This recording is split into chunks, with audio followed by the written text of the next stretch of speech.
Hi everyone, and welcome back to our channel where we help you to fix your tech issues and simplify your life. Today we're excited to tackle a common issue that Mac users often face, particularly during macOS installations or updates, the annoying communication error that reads the recovery server could not be contacted.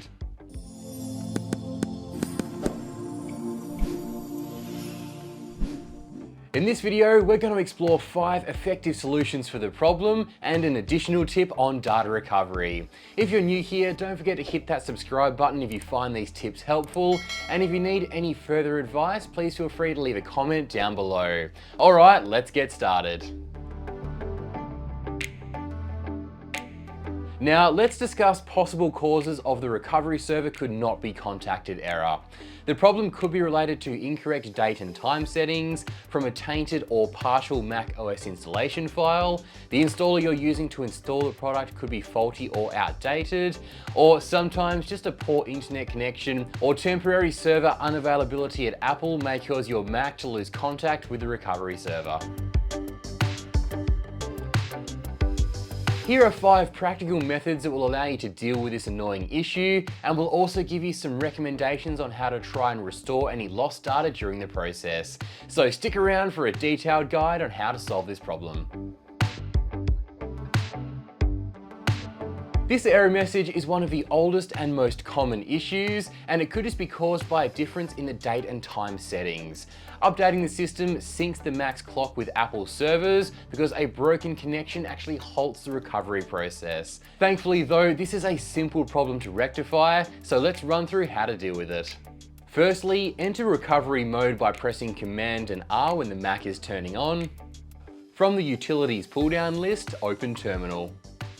Type in the following command and then press enter. Now simply shut the terminal and attempt reinstalling macOS once more. Date and time issues is a common cause of this problem, but by synchronizing it with the Apple server, you will easily fix the Mac recovery server could not be contacted error. That being said, if syncing the date and time does not correct those problems, there might be an issue with the macOS installer itself. So let's address that next. The recovery server could not be contacted error can actually stem from an incomplete or partial installer. To avoid it, you need to be certain that you're using proper files and that the full installer is downloaded. Here's what to do. Firstly, open Terminal. Next, enter the following command. The installer will now be downloaded, and all you need to do is run the installer to install macOS. This method is useful for problems such as reinstalling macOS if it's not working properly, or any other issues that occur while installing macOS Catalina. But if that does not solve your issue, the next method is Terminal, which helps the user to avoid possible limitations during the process. Terminal commands may also be used to solve problems such as the recovery server could not be contacted in High Sierra or Catalina by solving some underlying issues about system integrity. Here are the steps you need to follow. Firstly, enter into recovery mode and open Terminal. Enter the following command to disable system integrity protection and press enter. Shut down your Mac and reinstall macOS again after starting it up. Once the installation is complete, re-enable SIP by typing CSRUTIL enable into Terminal. This can be used as a solution when reinstalling macOS through USB or any other method. Terminal is a great solution when other methods don't work, but if it doesn't work for you, you may have to wipe your disk and reinstall macOS.